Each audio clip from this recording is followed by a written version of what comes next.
दोस्तों नमस्कार, मैं हूँ विनीता यादव और आप देख रहे हैं न्यूज़ नशा आदत हर खबर की। लेकिन यहीं पर एक बड़ी दिलचस्प तस्वीर देखने को मिल रही है उत्तर प्रदेश से। उत्तर प्रदेश में उपचुनाव है। उत्तर प्रदेश में कोई भी चुनाव हो, आजकल बहुत दिलचस्प हो गया है। अखिलेश यादव ने किस तरह से अपनी बाकी सीटों पर, जो कि गठबंधन की सीटें हैं, उस पर भी अपने उम्मीदवार तो उतारे, लेकिन अपने ही सिंबल पर उतारे। ये बात एक ट्वीट में उन्होंने रात को करी और फिर उसके बाद में उन्होंने सुबह राहुल गांधी के साथ एक फोटो साझा करते हुए लोगों को ये बता भी दिया कि जो कुछ भी है आपसी गठबंधन के तहत ही है। तो बहुत सारी चीजें हैं लोकसभा चुनाव के दौरान भी देखने को मिली थी कि गठबंधन का डिस्ट्रीब्यूशन जो है ना, वो प्रॉब्लम हो रहा है। हालांकि 2 सीटों पर, फूलपुर और एक और सीट पर कांग्रेस अपने उम्मीदवार उतारना चाहती थी, लेकिन यहां पर अखिलेश यादव ने ये पहल करते हुए, आगे लीड लेते हुए काम शुरू कर दिया है। कुछ वक्त पहले, अभी कुछ दिन पहले ही अखिलेश यादव ने एक ट्वीट भी किया था जिसमें कांग्रेस से जल्दी सीटों के बंटवारे की बात की थी। तो बार-बार कांग्रेस सीटों के बंटवारे को लेकर के जो देरी करती है, इसका खामियाजा कई बार भुगतने को मिला है। हरियाणा में भी काफी दिक्कतें इस तरह को देखने को मिली थी, लेकिन इस बात का फायदा विपक्ष उठाने की कई बार कोशिश करता है। लेकिन यहाँ पर अखिलेश यादव के पास कुछ ऐसी इस वक्त ये कहें कि ऐसे इक्के हैं जो कि उन्हें इन काम को आगे बढ़ाने के लिए मदद कर रहे हैं। यानी कि अखिलेश यादव वक्त को भांपते हुए वक्त पर फैसले ले रहे हैं और उसमें देरी नहीं कर रहे हैं। ये वक्त बड़ा कीमती हो जाता है। हमारे साथ डॉक्टर सीपी राय जी जुड़ रहे हैं। सर के साथ हम इस चर्चा को आगे बढ़ाएंगे और सर, एक बहुत इंपॉर्टेंट चीज है। अक्सर मैं आपके साथ जब चर्चा करती हूँ और चीजों के आकलन जो होते हैं, उसका ऑब्जर्वेशन, उसका कैलकुलेशन आपको बहुत अच्छे से होता है कि चुनाव में किस वक्त पर क्या करें, जिससे कि कम से कम कोई मतलब अंत में जो परिणाम आएंगे उसमें मुंह की ना खानी पड़े। तो ये वक्त से सीटों का बंटवारा कितना जरूरी है, जिसको लेकर अखिलेश यादव बार बार दरवाजा खटखटाते हैं कांग्रेस का। पिछली बार लोकसभा चुनाव में तो अजय राय ने काफी खिचड़ी पका दी थी, फिर प्रियंका गांधी ने इंटरवीन करके चीजों को ठीक किया। लेकिन अभी एक बार फिर से ये चीजें आ रही है, यहाँ तक कि संजय राउत ने भी ये बात ट्वीट की। तो ये जो चीजें हैं ये बड़ी जरूरी हो जाती हैं। आपका क्या कहना है सर इस पर? विनीता, बड़ा फर्क है। अखिलेश यादव के यहाँ निर्णय लेने वाले वो अकेले व्यक्ति हैं। वहां पर वन मैन पार्टी है, वही मालिक है, वही सर्वे सर्वा है। उनको चैलेंज करने वाला कोई आदमी नहीं है। वहां कोई ऐसी कमेटी नहीं होती है। मैं उस पार्टी में 36 साल रहा हूँ। कोई ऐसी कमेटी नहीं जो कोई इंटरवीन कर सके या कोई इसको किसी परिणाम को बदल सके। कांग्रेस पार्टी है, राष्ट्रीय पार्टी, भारतीय जनता पार्टी राष्ट्रीय पार्टी, इसके अपने सिस्टम है और उस सिस्टम में काम होता है। कांग्रेस पार्टी में तमाम नीचे से ऊपर तक उसका एक सिस्टम है, वो काम करता है और तब फैसले होते हैं। अभी जो उपचुनाव हो रहे हैं, इसमें पहल करते हुए सर कांग्रेस माफ पार्टी कीजिएगा, पे मैं थोड़ा इंटरप्ट कर रही हूँ यहाँ पे, लेकिन कांग्रेस के यही सब डिसीजन मेकिंग की प्रॉब्लम के चलते शायद हरियाणा में भी ये प्रॉब्लम आई है ना, जिसमें काफी नहीं, शुरुआती दौर में ये तमाम नहीं, हरियाणा वरिष्ठ हरियाणा नेताओं के साथ हरियाणा में में समन्वय बिठाना। हरियाणा में तो बहुत आसानी से, बहुत जल्दी सारी सीट डिक्लेयर हो गई और बीजेपी उससे पहले नहीं कर पाई। सब करीब करीब 7-7 सीट डिक्लेयर हुई। हरियाणा में जो प्रॉब्लम आई उसके कुछ दूसरे कारण है। एक तरफ तो बेईमानी कारण है, दूसरी तरफ वहां पर एक आध लोगों की नाराजगी, रूठा रूठी जो सब चला था, उसका भी उसने भी डैमेज किया है। वो कांग्रेस पार्टी के अपने कारण है। उसको आप, ये ऐसी लोकतांत्रिक पार्टी है जिसमें जब से कांग्रेस पार्टी बनी है तभी से वहां पर विभिन्न धाराएं, विभिन्न विचारधाराएं रहती हैं और सारे लोगों को अपनी बात कहने का हमेशा अधिकार रहता है और वो वहां दिक्कत है। लेकिन होता क्या है कि एक समझ इस तरह की हो गई है कि कोई एक आदमी निर्णय ले ले, उसको सब पालन करना चाहिए। कांग्रेस का वो तरीका कभी रहा नहीं है। वो आज मतलब जब से कांग्रेस बनी तभी से नहीं रहा। वहां तभी से तमाम लोगों की बहस और तमाम लोगों के विचार और उसके विचार का प्रतिरोध सब कुछ मौजूद रहा है, हर युग में मौजूद रहा है। कांग्रेस पार्टी एक राष्ट्रीय पार्टी, उसका अपना सिस्टम। लेकिन एक बात मैं क्लियर कर दूं, मैं इधर देख रहा था कि कांग्रेस पार्टी ने 10 की 10 विधानसभा सीट पर इस चुनाव के घोषणा होने के पहले सम्मेलन कर डाले। संविधान बचाओ संकल्प सम्मेलन के नाम से हजारों के सम्मेलन इस 10 की 10 विधानसभा सीट पर कर डाले। आखिर वो जो किया था वो तो चुनाव की दृष्टि से ही किया था और 10 की 10, और कहा जा रहा था कि हम जो भी कर रहे हैं इंडिया गठबंधन के लिए कर रहे हैं, जो जहां से भी चुनाव लड़ेगा उसको उससे मदद मिलेगी। लोकसभा चुनाव में भी अविनाश पांडे जो राष्ट्रीय महासचिव है, वो सारी 80 लोकसभा सीटों पर गए, समन्वय बैठकें की और सम्मेलन किया सब जगह जाके। उसका फायदा निश्चित तौर पर सभी लोगों को मिला होगा। तो दोनों पार्टी के तौर तरीके में अंतर है, एक आदमी के निर्णय लेने में और कई लोगों के सामूहिक नेतृत्व में निर्णय लेने में और उसके सिस्टम को निर्णय लेने में, जहां पे की कई प्रक्रियाएं हैं उसमें फर्क होता है। लेकिन खैर अब जो भी स्थिति है, फिलहाल तो आप दो चीजें गौर से देख लीजिए। कश्मीर में कांग्रेस पार्टी के एमएलए भी चुनाव जीते हैं, लेकिन कश्मीर में कांग्रेस पार्टी ने कहा कि नहीं, हम बाहर से समर्थन करेंगे, हम रहेंगे इंडिया गठबंधन में, लेकिन हम सरकार में शामिल नहीं होंगे। वहां भी त्याग दिखाया कांग्रेस पार्टी ने। उत्तर प्रदेश में भी कांग्रेस पार्टी ने खुद ऐलान कर दिया, इंडिया गठबंधन लड़ेगा, कांग्रेस पार्टी का छोटा बड़ा कार्यकर्ता सब उसमें काम करेंगे, हम जिताने का काम करेंगे, हमारे लिए ज्यादा महत्व इसलिए है कि बीजेपी हारे। यही बात अखिलेश यादव ने भी कहा कि बीजेपी की हार जरूरी, सीट जरूरी नहीं है। कांग्रेस पार्टी ने यहां भी त्याग किया और अपने को पीछे कर दिया, बोले कि हम पूरी ताकत के साथ एक एक सीट पर लगेंगे और सारी सीटों पर इंडिया गठबंधन लड़ेगा। ये शब्द इस्तेमाल नहीं किया कि सपा लड़ेगी, इंडिया गठबंधन शब्द का इस्तेमाल किया। वही स्थिति महाराष्ट्र में भी हो रही है। महाराष्ट्र में भी वहां कोई खींचतान नहीं है, सारे लोगों ने समझौता कर लिया और वहां पर भी समझौते के तहत मिलजुल करके इंडिया गठबंधन ही चुनाव लड़ेगा। अखिलेश यादव जी ने निश्चित तौर पर बहुत ही एक माइलेज लेकर के अपने कैंडिडेट खड़े कर दिए। उनकी निगाह में कैंडिडेट थे, उनकी अपनी तैयारी थी और वो तैयारी वो करते रहते हैं और वो समाजवादी पार्टी में वो चलती रहती है। वो उसकी प्रक्रिया का पार्ट है कि हर जगह निगाह रहती है किस जिले में किस जगह हमारा कौन आदमी है और वहां तैयारी उसकी शुरू कर दी जाती है। तो ये अपने अपने तरीके हैं। लेकिन फिलहाल इंडिया गठबंधन मिल करके उत्तर प्रदेश का चुनाव लड़ने जा रहा है और कांग्रेस पार्टी हो चाहे सपा हो, इंडिया गठबंधन का इरादा भारतीय जनता पार्टी को 9 की 9 सीट पर हराना है और मुझे लगता है कि इंडिया गठबंधन वो करने में कामयाब हो जाएगा। जी विनीता। सर, इंडिया गठबंधन के साथ चुनाव लड़ रही तो है बिल्कुल तस्वीर साहब। यहाँ पर दूसरी बात यह है क्योंकि इस वक्त योगी आदित्यनाथ के लिए बहुत जरूरी है कि वो इस चुनाव को किसी भी तरह से जीत ले। जैसे कि बीजेपी के में मतलब अमित शाह और मोदी के लिए बहुत जरूरी है कि वो महाराष्ट्र का चुनाव जीत लें।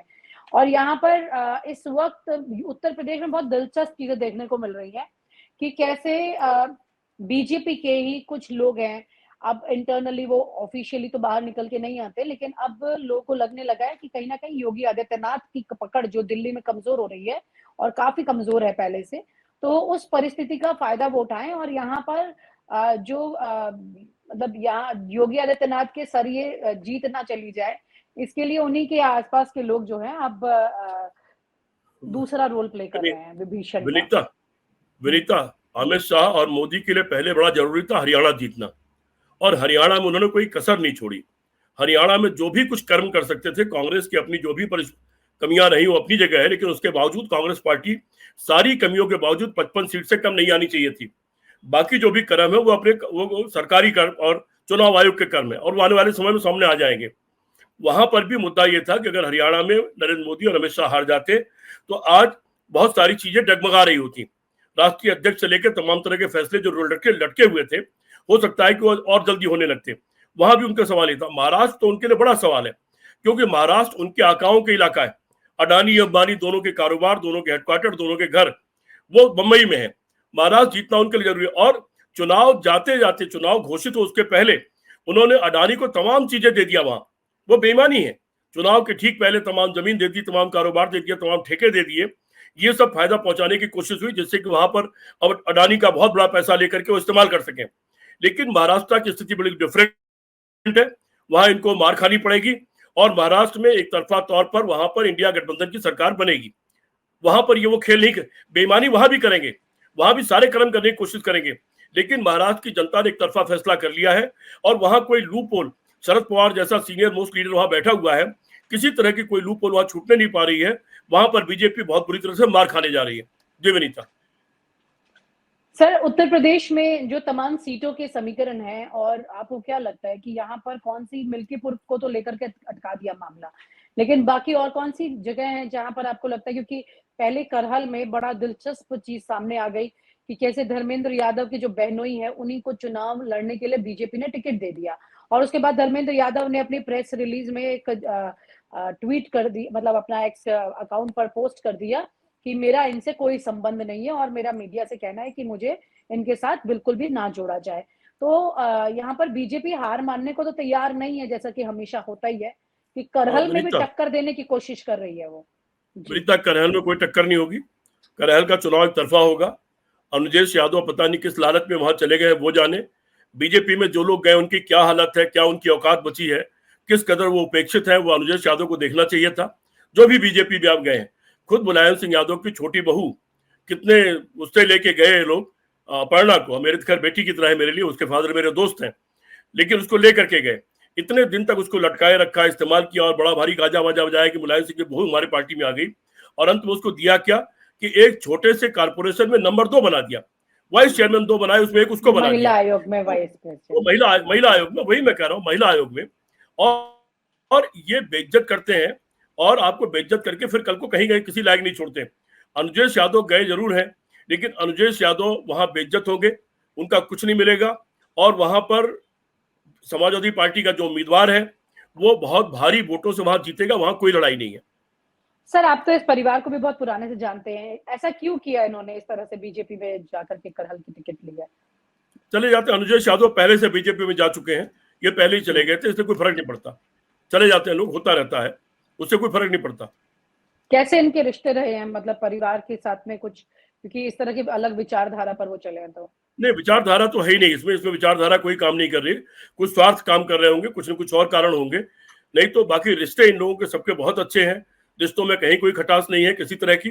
लेकिन राजनीति है, राजनीति पर अब अपर्णा है, वो सामने पड़ने पर सबके पैर छूती है वो, लेकिन बीजेपी में चली गई, और वो हर मौके पर वो अपने जेठ की, अखिलेश को अपना जेठ मानती है, डिम्पल को जेठानी मानती है, और कहती है मैं परिवार के खिलाफ कुछ नहीं करूंगी, और परिवार की मर्यादाओं का वो भी पालन करने की कोशिश करती है। लेकिन राजनीतिक महत्वाकांक्षाएं है उसके नाते भाजपा में चली गई, लेकिन भाजपा में ऐसा लगता था जाने क्या बना देंगे, पर बनाया तो नहीं, बहुत छोटी सी चीज दे दी। मैं तो समझ रहा था कि अपर्णा लात मार के चली आएगी, छोड़ देगी इस मौके को, इतनी छोटी चीज नहीं लेगी, लेकिन उसने पता नहीं क्यों स्वीकार किया। और ऐसे ऐसे परिवार के लोगों का बीजेपी में जाना अपने आप में, मतलब कितनी कितनी वफादारी वो बीजेपी के साथ भी कर पाएंगे, ये भी तो बड़ा सवाल है ना। महत्वाकांक्षा का सवाल है, राजनीतिक महत्वाकांक्षाओं का सवाल है, स्वार्थ का सवाल है, वफादारी का सवाल नहीं है। न वफादारी का सवाल है, न सिद्धांत का सवाल है, इसमें न सिद्धांत आप सामने आ रहा है, न वफादारी सामने आ रही है। और क्या कर लिया आखिर, भाजपा में चले गए तो क्या कर लिया, सपा का कितना वोट काट दिया, कहां डिस्टर्ब कर दिया, कोई डिस्टर्ब तो नहीं कर पाए कहीं से भी। सपा ने 37 एमपी सीटें जीत ली, इन सारी चीजों के बावजूद सपा ने 37 एमपी सीटें जीतनी पिछले लोकसभा सीट में, उसका कुछ नहीं बिगाड़ पाए लोग। बिल्कुल सर। और यहाँ पर अगर हम मैं क्योंकि समीकरण जो सीटों का है उसकी बात आपके साथ चर्चा करना चाह रही हूँ कि आप कैसे देखते हैं उत्तर प्रदेश की बाई इलेक्शन की इन सीटों को लेकर के, क्योंकि पहले अखिलेश यादव एक अच्छी खासी विनिंग जो है वो लोकसभा चुनाव में भी दर्ज करा चुके हैं, वोट परसेंटेज भी बढ़ चुका है, वोट परसेंटेज 2022 में भी अच्छा खासा बढ़ गया था, हिस्टोरिकल बढ़ा था पार्टी का, पहली बार इतना ज्यादा। तो ये तमाम तस्वीरें सामने हैं। जी सर। विनीता, 2022 के हालात अलग थे, आपको ध्यान होगा मैंने पहले ही कह दिया था कि अखिलेश यादव 125 सीट पार नहीं करेंगे, अपने गठबंधन के साथ, मेरा लेख भी छपा था, मैंने कह भी दिया था, उसके कारण डिफरेंट थे, जब भी वैसे कारण आएंगे तो परिणाम उसी तरह के होंगे। फिलहाल अखिलेश यादव ने जितने भी कैंडिडेट खड़े किए हैं बड़े सोच समझ के खड़े किए हैं, जातिगत समीकरण और जमीनी आधार सब चीजें देख करके किए हैं, और ये जो भी कैंडिडेट और एक आध कैंडिडेट जो बच गए वो भी खड़े हो जाएंगे। अब जैसे उन्होंने अलीगढ़ में खैर में उन्होंने चारू को दे दिया, चारू ने अभी चंद दिन पहले कांग्रेस ज्वाइन करने की कोशिश की थी, ज्वाइन कर पाई कि नहीं कर पाई मुझे नहीं मालूम, मेरे पास भी उन लोगों का मैसेज आया था, और वो कांग्रेस से लड़ना चाहती थी। अब उसको कांग्रेस समाजवादी पार्टी ने उम्मीदवार बना दिया है, पिछले चुनाव में वो 70,000 वोट पा करके नंबर 2 रही थी, वो एक बहुत प्रभावशाली परिवार की है, उसके ससुर जी जाट है और वहां के प्रभावशाली नेता रहे हैं, ये खुद दलित है, जाटो है ये, तो दोनों का कॉम्बिनेशन मिला करके वहां पर विनिंग कॉम्बिनेशन है। इसी तरह से गाजियाबाद में दलित उम्मीदवार खड़ा करके फिर से वो प्रयोग करने की कोशिश हुई जो अयोध्या में की गई थी। मेरे दिमाग में भी यह था कि अगर कोई ऐसी परिस्थिति बनेगी और कांग्रेस से लोग चुनाव लड़ रहे होंगे तो मैं कांग्रेस के नेताओं को यह सुझाव दूंगा कि वहां पर कोई अन्य उम्मीदवार बनाने के बजाय दलित उम्मीदवार बनाइए। अखिलेश ने वहां पर एक अच्छा गेम खेला है और दलित उम्मीदवार बना करके उस चुनाव को बड़ा रोचक बना दिया है।